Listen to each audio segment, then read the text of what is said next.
പൊതിച്ചോറുമായിട്ടാണ് നിങ്ങളുടെ പ്രതിഷേധം അല്ലെ? ഒരു പ്രതീകാത്മക ഞങ്ങൾ ഇനിയും പൊതിച്ചോറ് കൊടുത്താണ് രാഹുൽ ഇവിടുന്ന് ഇറങ്ങുമ്പോൾ രാഹുലിന് ഞങ്ങളുടെ പൊതിച്ചോറ് കൊടുത്താണ് രാഹുലിനെ ഇവിടെ ഞങ്ങൾ സ്വീകരിക്കാൻ പോകുന്നത്. ഇതുപോലെ നാടിന് അപമാനം, ഈ കേരളത്തിന് അപമാനമായ ഈ പീഡന കേസിലെ പ്രതിയെ ഞങ്ങൾ ഒരു കാരണവശാലും ഇനി MLA ആയി ഇരിക്കാൻ അനുവദിക്കില്ല. ശക്തമായ പ്രതിഷേധമായിരിക്കും ഡിവൈഎഫ്ഐ എന്ന രീതിയിൽ നടക്കാൻ പോകുന്നത്. ഇറങ്ങുമ്പോൾ നിങ്ങളുടെ പ്രതിഷേധം ഉണ്ടാവും. ഡിവൈഎഫ്ഐയെ സംബന്ധിച്ചിടത്തോളം ഡിവൈഎഫ്ഐ എല്ലാ ദിവസവും കൊടുക്കുന്ന പൊതിച്ചോറ് അത് പിന്നെ ഈ രാഹുൽ മാങ്കൂട്ടത്തിനെ പോലെയുള്ളൊരു MLA അനാശ്വാസത്തിന്റെ മറവിൽ ഈ കേരളത്തിലെ അമ്മമാരെയും പെങ്ങന്മാരെയും പരിഹസിച്ചുകൊണ്ട് അനാശ്വാസത്തിന്റെ മറവിൽ നടത്തുകയാണെന്ന ആരോപണമാണ് ഉന്നയിച്ചത്. അതിനെതിരെ ശക്തമായി ഇന്ന് പൊതിച്ചോറ് കൊടുത്തു തന്നെ ഞങ്ങൾ പ്രതിഷേധം. രാഹുൽ തൽസ്ഥിതി MLA സ്ഥാനം രാജിവെക്കണമെന്ന് ആവശ്യപ്പെട്ടുകൊണ്ട് അദ്ദേഹം രാജിവെക്കുന്നുണ്ട് വരെ പ്രതിഷേധം ശക്തമായ രീതിയിൽ തുടങ്ങി. വൃതി പുറത്തിറങ്ങുമ്പോഴും പ്രതിഷേധിക്കാനാണ് ഇവിടെ നിൽക്കുന്ന എനിക്ക് പിന്നിൽ നിൽക്കുന്ന ഡിവൈഎഫ്ഐ പ്രവർത്തകരുടെ തീരുമാനം. അതിന് ഇടതുവശത്തായി BJP പ്രവർത്തകരും തമ്പടിച്ചു നിൽക്കുന്നുണ്ട്.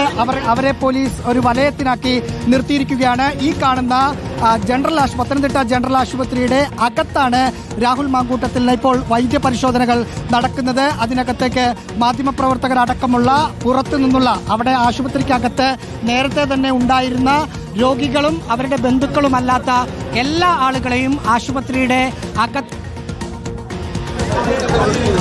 നിന്ന് അവരെ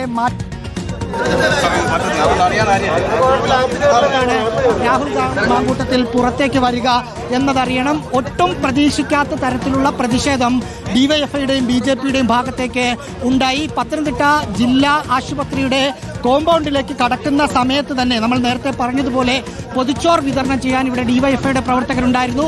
അവരത് പ്രതിഷേധമാക്കി മാറ്റുകയും ചെയ്തു. ഈ ഭാഗത്തേക്ക് വന്നപ്പോൾ വാഹനത്തിന് പോലും കടന്നു പോകാൻ പറ്റാത്ത തരത്തിലുള്ള പ്രതിഷേധമുണ്ടായി. പക്ഷെ അത് മുൻകൂട്ടി കണ്ട് നേരത്തെ തന്നെ വലിയ പോലീസ് സുരക്ഷാ സന്നാഹം ഒരുക്കിയിരുന്നു. ഏതാണ്ട് 10 മിനിറ്റോളം രാഹുൽ മാങ്കൂട്ടത്തെ വാഹനത്തിൽ ഇരുത്തിയതിനു ശേഷം പോലീസ് ഉദ്യോഗസ്ഥർ കൈ കോർത്ത് നിന്നാണ് ആശുപത്രിക്ക് അകത്തേക്ക് രാഹുലിനെ കടത്തിവിട്ടത്. രാഹുൽ പുറത്തിറങ്ങുന്ന സമയത്ത് നമ്മൾ ചോദ്യങ്ങൾ ചോദിച്ചിരുന്നു. ഒരു ചോദ്യത്തിനും അദ്ദേഹം മറുപടി നൽകിയില്ല. ചിരിച്ചുകൊണ്ട് തന്നെ അദ്ദേഹം നിൽക്കുന്ന, നമ്മൾ മുമ്പ് അങ്ങനെ രാഹുലിനെ കാണുന്നു ആ തരത്തിൽ ചിരിച്ചു നിൽക്കുന്ന ഒരു രാഹുലിനെയാണ് കണ്ടത്.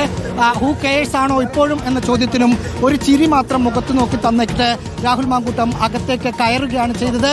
ഇവിടെ നിന്ന് രാഹുൽ മാങ്കൂട്ടത്തിനെ പത്തനംതിട്ട ജില്ലാ മജിസ്ട്രേറ്റ് കോടതി 2ലാണ് ഹാജരാക്കുക. ഇന്ന് ഞായറാഴ്ച ആയതുകൊണ്ട് കോടതിയില്ല, മജിസ്ട്രേറ്റിന്റെ വസതിയിലായിരിക്കും ഹാജരാക്കുക. സാധാരണഗതിയിൽ ഈ FIR ഇട്ടിരിക്കുന്നത് തിരുവല്ല കോടതിയുടെ പരിധിയിലാണ്. പക്ഷേ ആ കോടതി കുറച്ചു ദിവസമായി അവധിയായതുകൊണ്ട്, മജിസ്ട്രേറ്റ് അവധിയായതുകൊണ്ട് പകരം ചുമതലയാണ് പത്തനംതിട്ട അഡീഷണൽ ജഡ്ജിയുടെ വസതിയിലാണ് രാഹുൽ മാങ്കൂട്ടത്തെ ഹാജരാക്കുക. വൈദ്യപരിശോധനയ്ക്ക് ശേഷം രാഹുൽ എങ്ങനെ പുറത്തെത്തിക്കും എന്നുള്ളതാണ്. പൊതിച്ചോറും കൊടുത്തായിരിക്കും ഞങ്ങൾ ഇവിടുന്ന് കടത്തിവിടുന്നത്.